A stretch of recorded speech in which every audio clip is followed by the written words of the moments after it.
একসময় সুন্দরবন ছিল অপহরণ, ডাকাতি সহ নানা অপরাধের অভয়ারণ্য।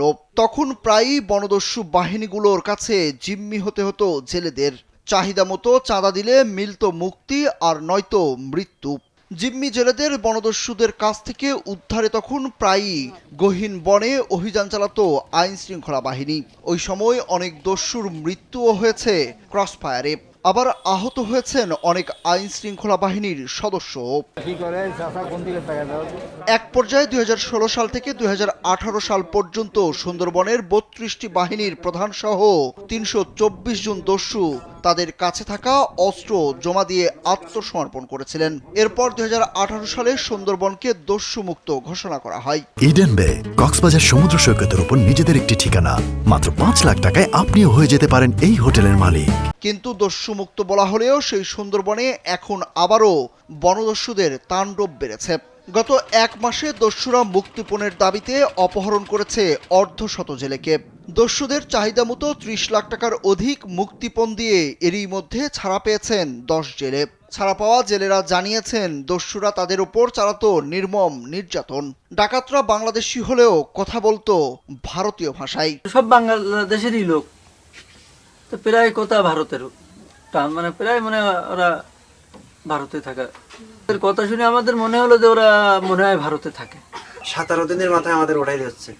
17 দিনের ভিতরে আমরা ওদের ভিতরে শুনতে পেলাম, জানতে পারলাম, যে বুঝলাম, তাতে করে বোঝা যায় যে ওরা ইন্ডিয়ান লোক, বেশি ইন্ডিয়ান ভাষায় কথা বলে। আমি অনেক কষ্ট করে ঋণ করে সুদে টাকা নিয়ে আবার নতুন করে ৬ লক্ষ টাকা মুক্তিপণ দিয়ে আমার ছেলে এবং আমার মাঝিকে নিই।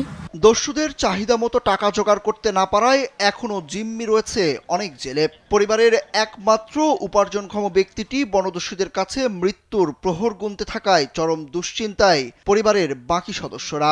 টাওয়ারে তুলি কথা বলে দিয়েছে, বাড়ি দিলি, বাড়ি কথা বলে দিলি, বাড়ি আমরা কথা বলেছি। বলার পরে বাড়ি সবার বললাম যে আমরা ভালো আছি, টাকা পয়সা জোগাড় করি, তাদের সাথে যোগাযোগ করি, আমাদের ছাড়ে নিয়ে ব্যবস্থা কর। এখন আমার দোলা ভাই বোন, আমার ভাইরা, আমার বেগিনীরা, আত্মীয় স্বজন যেখানে ছিল সবাই কম বেশি ভোট দিয়েছে। আর আমি পরের কাছ থেকে লাভের সাথে গরম গাতে বিক্রি করি, সেইভাবে টাকা জোগাড় করে আমি ছেলে। বঙ্গোপসাগর সংলগ্ন সুন্দরবনের দুবলারচরের শুটকি প্রক্রিয়াকরণের কাজে নিয়োজিত জেলেদের উপর গেল ২৭ জানুয়ারি কমান্ডো স্টাইলে হামলা চালায় দয়াল বাহিনীর সদস্যরা। বনদস্যুদের এমন তাণ্ডবে ক্ষতির মুখে পড়বে বাংলাদেশের মৎস্য সম্পদ।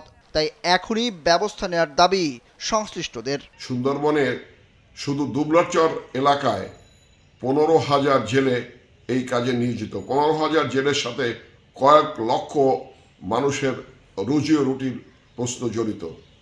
কাজেই এই খাতটি যদি কোনো রকমের জলদস্যুতা কিংবা কোনো চক্রান্তে বন্ধ হয়ে যায়, তো অদূর ভবিষ্যতে বাংলাদেশ এই মৎস্য সম্পদ থেকে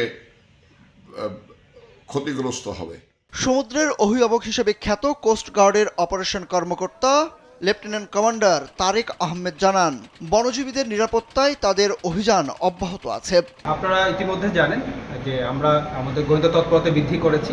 আমাদের সুন্দরবন একটি ভাস্ট এরিয়া, এর মধ্যে যেই ৬,০০০ স্কোয়ার কিলোমিটার রয়েছে, ৬,০১০ স্কোয়ার কিলোমিটার, এর মধ্যে আমাদের ১৪টি স্টেশন আউটপোস্ট রয়েছে। আমরা নিয়মিত টহল জোরদার করেছি, আমাদের গোয়েন্দা তৎপরতা বৃদ্ধি করা হয়েছে এবং আমরা অভিযান চলমান রেখেছি। মাছের অভয়ারণ্য খ্যাত সুন্দরবনের বনজীবীদের নিরাপদ রাখতে দ্রুত প্রয়োজনীয় পদক্ষেপ নেবে সরকার, এমনটাই দাবি উপকূলবাসীর।